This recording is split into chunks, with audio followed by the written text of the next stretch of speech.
The Karithi research ship ISS Ardent Dawn moved quietly through orbit above the green planet below. The world was covered in thick jungles that glowed faintly in the dark, filled with strange energy and life. To the Karithi scientists, it was another world to study. To the human guest on board, it was something far more. It was wonder. Lieutenant Ryan Hale stood near the transparent wall of the observation deck. He didn't move, didn't speak. His eyes followed the movement of glowing creatures flying below the clouds. They were large winged beings called Velrun, shaped almost like dragons but with long tails and wings that shone with soft light. Every few seconds they changed color, blue to gold, gold to violet. The sight was beautiful, almost hypnotic. Behind him, the doors opened with a quiet hiss. Saris Valnara, a tall Karithi biologist, stepped in. Her silver skin shimmered faintly in the ship's artificial light, and her long tendrils moved behind her head like hair floating in water. She had been watching him for days now. Humans were new to the Dominion, and she had been assigned to study their behavior, especially this one. He was different. Calm, quiet, observant. Most aliens on Karithi ships usually kept their distance, afraid of her species' sharp features or formal manners. But Ryan didn't seem to fear anyone or anything. He walked among them as if he belonged there, smiling, asking simple questions that somehow felt deep. Tonight she found him again, staring. She stopped beside him, crossing her arms. "Human," she said, her voice smooth but curious. "You've been standing here for 20 minutes. Do you find them fascinating, or are you trying to count how many you could hunt?" Ryan turned slightly, his expression calm. The reflection of the glowing creatures danced across his brown eyes. "Neither," he said softly. "I just like watching them. They remind me of home." Saris raised a brow ridge. "Home? Your world has creatures like these?" "Not anymore," he said after a moment. "We had fireflies. Little lights that floated through the air every summer night. They weren't as big or bright as these, but when you were a kid it felt like magic. You could hold them in your hands, let them go, and they'd still come back to the light. Then we lost most of our forest. The lights disappeared with them." Saris blinked. The Karithi rarely spoke about personal things, especially not pain. Her species believed emotion was a weakness, something to be hidden or studied, not shared. But this human spoke of loss so openly, without shame. "You speak of destruction as if it were a memory you wish to keep," she said. Ryan smiled faintly. "Some memories are worth keeping, even if they hurt. They remind us what we shouldn't lose again." That answer, honest and simple, caught Saris completely off guard. Her tendrils shifted slightly in embarrassment. A physical sign of confusion and something else. Something she couldn't name. She had spoken to hundreds of species, some more advanced than her own, but none spoke this way. None showed so much feeling.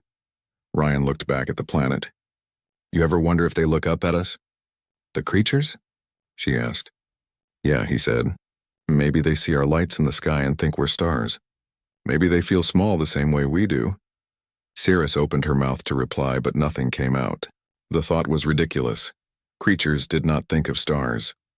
And yet something about his words made her chest feel light, like a new emotion trying to take shape.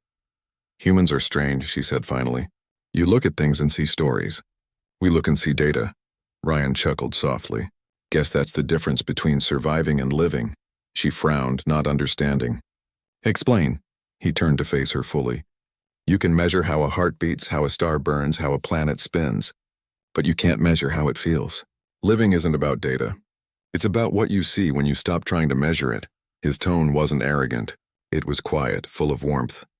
He wasn't trying to win an argument. He was simply sharing what he believed. Saris looked at him for a long time. Her training told her to ignore emotions, but her instincts whispered otherwise. The soft look in his eyes, the calm in his voice. It was disarming. She turned away before he noticed her face heating. Karithi didn't blush. Not like humans, but the light beneath her skin flickered brighter, betraying her reaction. "Your species is very emotional," she said quickly, trying to change the subject. "Yeah," Ryan admitted with a grin. "It gets us into trouble sometimes." He walked closer to the glass, his hand almost touching it. The glow from the Velrun reflected on his fingers. "Still," he added quietly, "it's what keeps us human." Saris studied him again.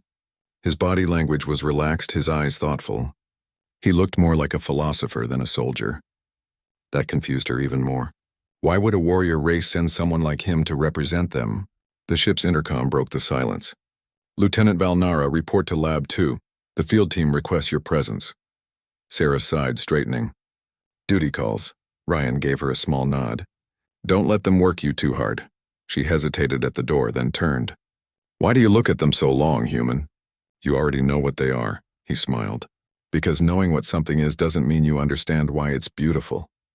Her chest tightened again. That same strange feeling. She wanted to argue, but her words failed. She simply nodded and left the deck. Hours later, Sarah sat in the lab reviewing data from the jungle below. The veil run showed energy fluctuations tied to movement patterns. Beautiful symmetry, but nothing she hadn't seen before.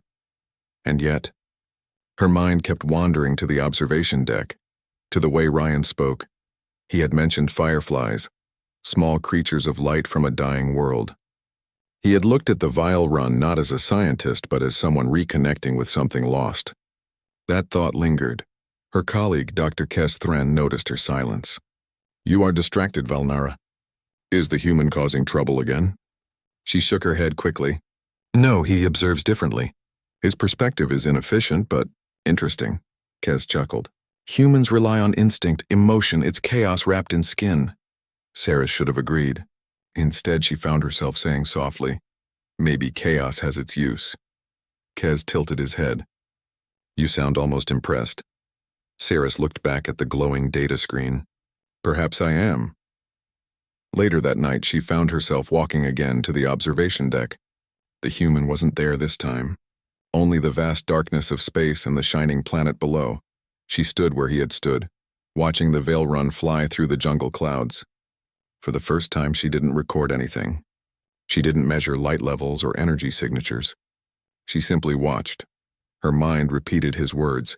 You can't measure how it feels. She exhaled slowly.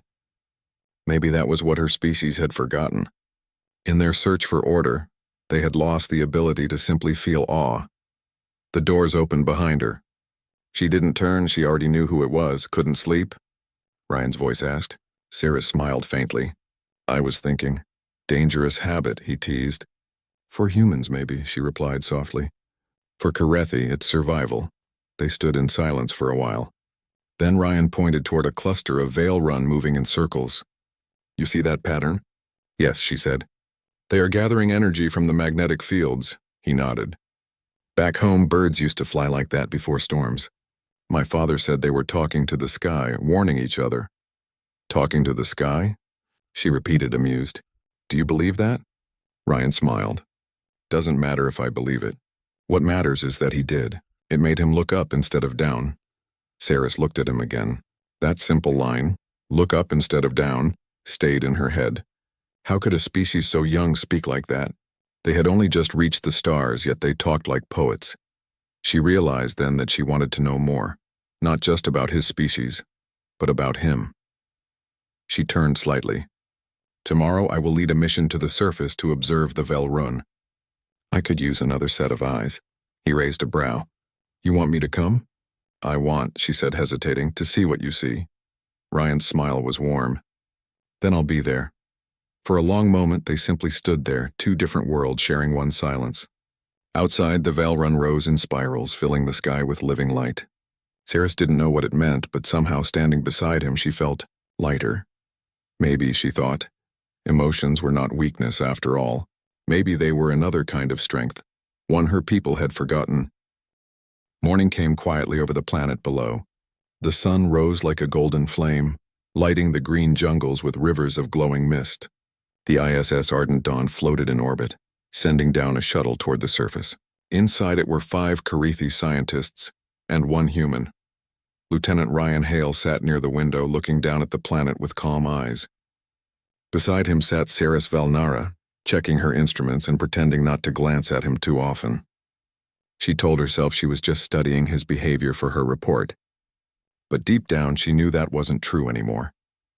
The shuttle entered the atmosphere with a soft rumble.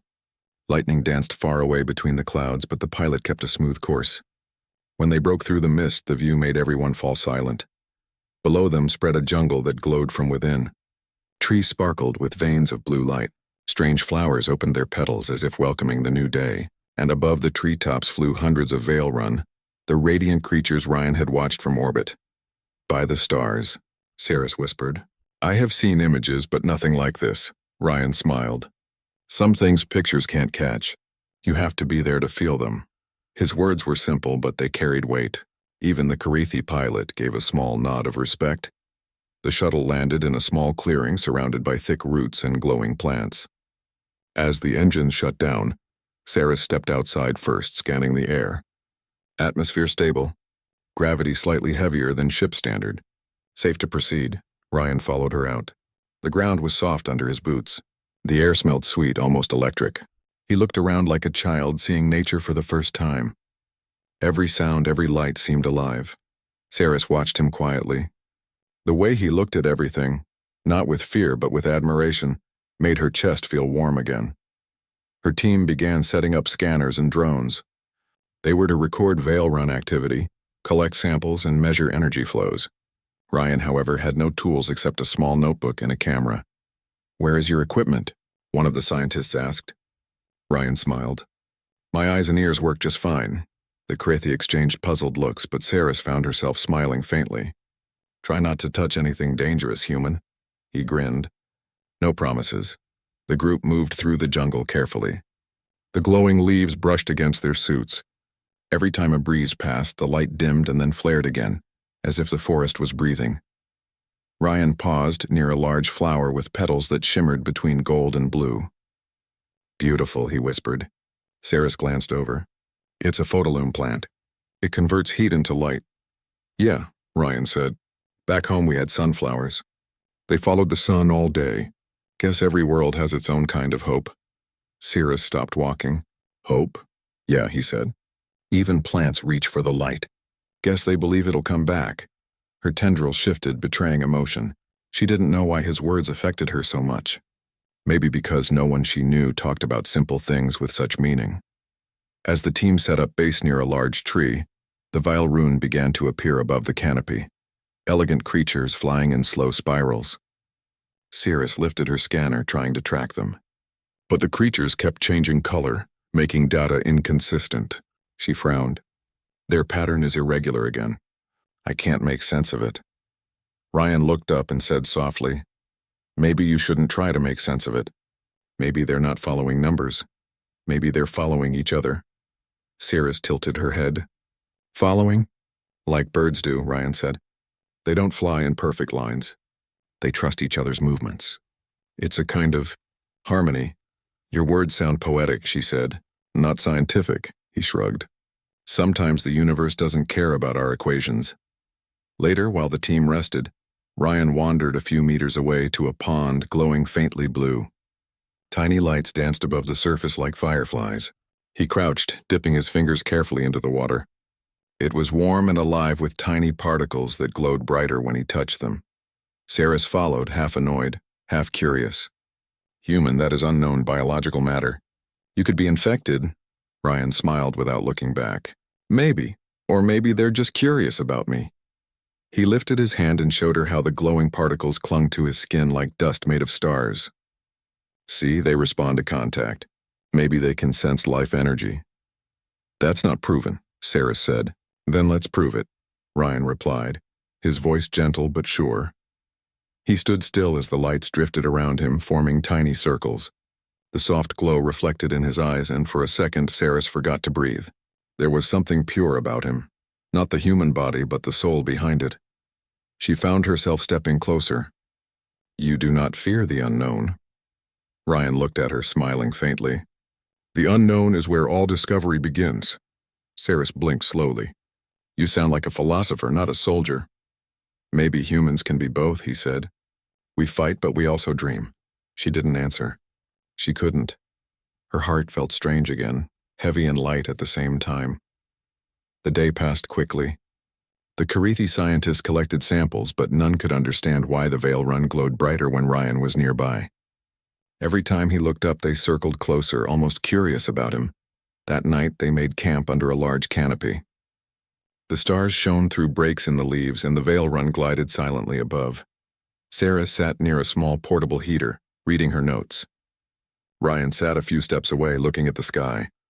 You never stop watching, she said finally. He smiled. When I was a kid, I used to lie in the grass and look at the stars, wondering what was out there. Now that I'm here, I guess I'm still that kid. Your people must be proud, she said softly. He shrugged. Some are. Others think we shouldn't have left our planet yet. Saris looked at him curiously. Why? Because space changes you, Ryan said. You start asking questions no one can answer. Like what really matters in surviving, or understanding why you survive. His voice was calm, but it carried an old sadness. Saris wanted to comfort him, but didn't know how. Krethi didn't do such things. Instead, she said, I think understanding comes before survival. Without it, you repeat mistakes. Ryan nodded slowly. Maybe that's why we're here, to learn before we lose again. For a long time, neither spoke. The jungle around them hummed softly, glowing like a living sea. Then Saris said quietly, You make me see things differently, human. He chuckled. That's the best compliment I've had in years. She looked away, embarrassed. Her skin shimmered faintly again, the soft glow of a blush. Later, the peace of the jungle changed. A strange vibration passed through the ground. The lights in the trees flickered. The Veil Run began to move faster, their patterns broken. Saris stood quickly. Seismic activity? One of the scientists checked a scanner. No tectonic movement detected. It's something else. Ryan looked up. The Veil Run were flying in circles, flashing red and white. They're warning each other, he said. Something's coming. Moments later, a burst of wind rushed through the clearing, knocking over equipment. The sky darkened, a plasma storm forming overhead. Shuttle control. Saris shouted into her comm. Do you read me? Static answered. The signal was gone. Ryan looked at the sky. We need shelter. Those storms can melt metal. Saris hesitated.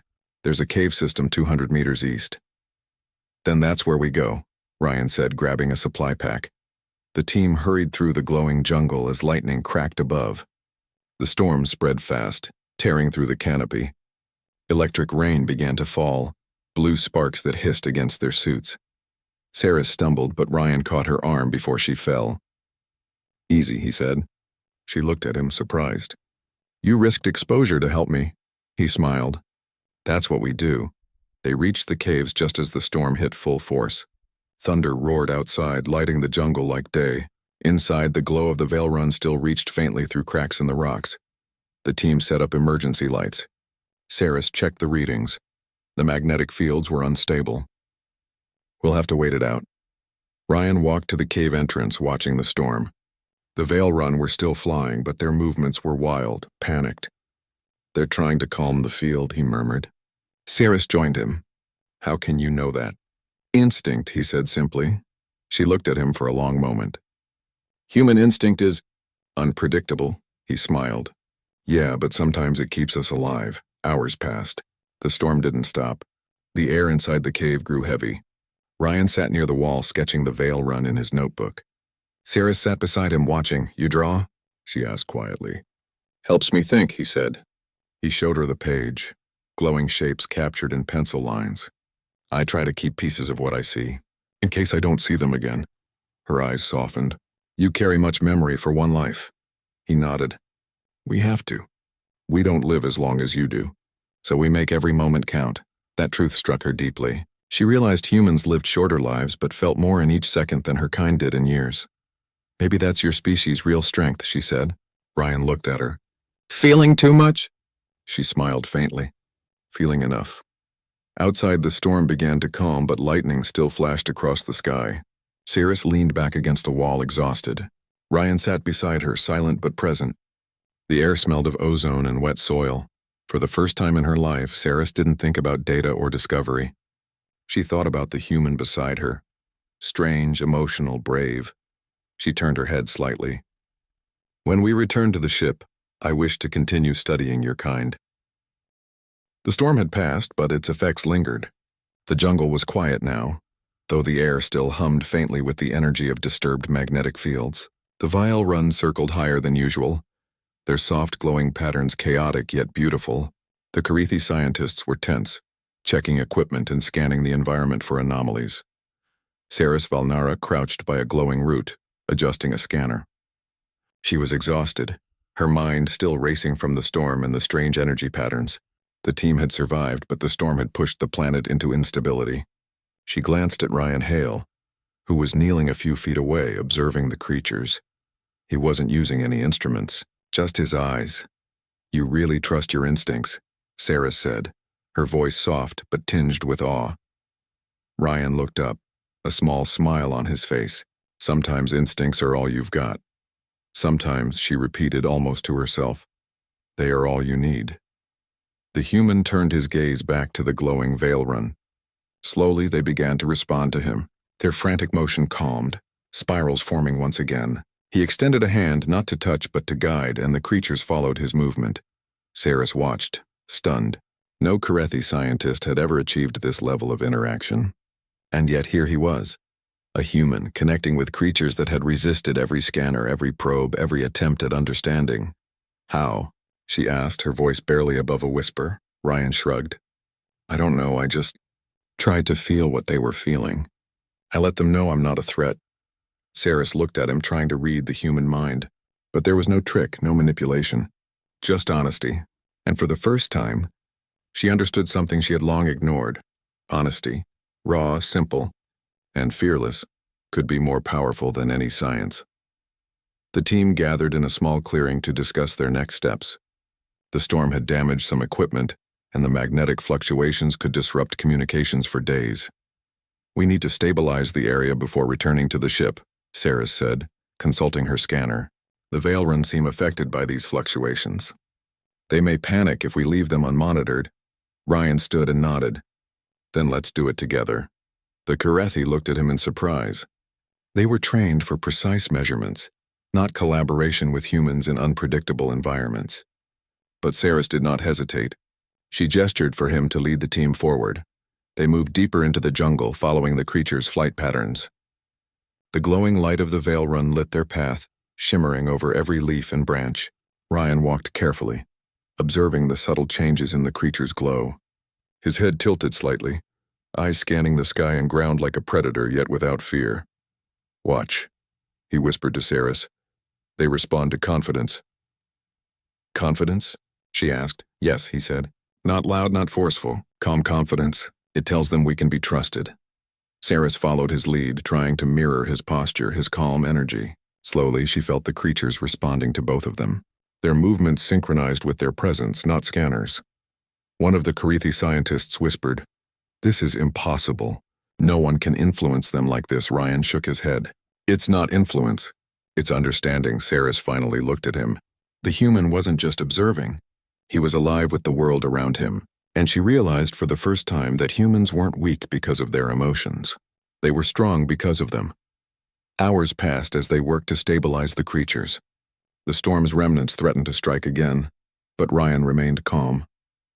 The Karethi followed his lead, guided not by logic alone, but by feeling, by a human understanding of life itself. When the last of the Veilrun had calmed, a sudden movement in the shadows caught their attention. A tree fell nearby, narrowly missing one of the scientists. The ground trembled again, not a storm this time, but seismic instability. Saris froze. "We need to move now." Ryan nodded and quickly organized the group. "Stay close. Follow my lead." He led them through winding paths of glowing flora, ducking under vines and avoiding unstable ground. The Karethi were efficient, but it was Ryan's intuition that kept them safe. He could sense the shifts, predict the dangerous spots, and guide everyone to solid ground. At one point, a glowing vine fell across Saris's path. Without thinking, Ryan stepped forward, catching it with his hand and pushing it aside. The Karethi paused, but Saris noticed his calm demeanor. He didn't panic. He simply acted, trusting his instincts and understanding the jungle in ways the Karethi could not. When they reached a larger clearing, they found the magnetic field stabilizing naturally. The Veilrun had returned to their spiral patterns, calm and radiant once more. Saris stood silently, watching them. Her chest still felt strange. Her tendrils flickered softly, the Karethi equivalent of a blush. Ryan approached her. "They trust us now," he said simply. "We didn't force it, we just showed them we care." She met his eyes, understanding finally dawning. The human's honesty, his willingness to feel, had saved everyone. Not technology, not scanners, not Karethi precision, just him. That night, as the team set up camp, Saris and Ryan sat together, quietly observing the glowing jungle. The storm was gone, leaving a calm electric air. The Veil Run circled above, their light reflecting in the pond nearby. "You didn't need to bring instruments," Saris said softly. "Yet you did more than all our scanners combined." Ryan smiled faintly. "Instruments measure feelings. They connect. Science can't do that." She studied him carefully. "Your people are remarkable." He looked at her with a small, humble smile. "Not remarkable, just human. We make mistakes, we fail, we hurt each other, but sometimes we try. And trying is what makes us different." Saris blinked. For the first time, she wanted to say more than data, more than observation. She wanted to express the feelings his words had stirred. Admiration, awe, and something else entirely. Instead, she leaned back against a rock, her tendrils shimmering softly. "Perhaps I understand now," she said quietly. "Strength is not absence of fear. Strength is courage to feel anyway." Ryan nodded, his eyes reflecting the glowing jungle. "Exactly." For a long time they sat together in silence, watching the creatures dance in the air.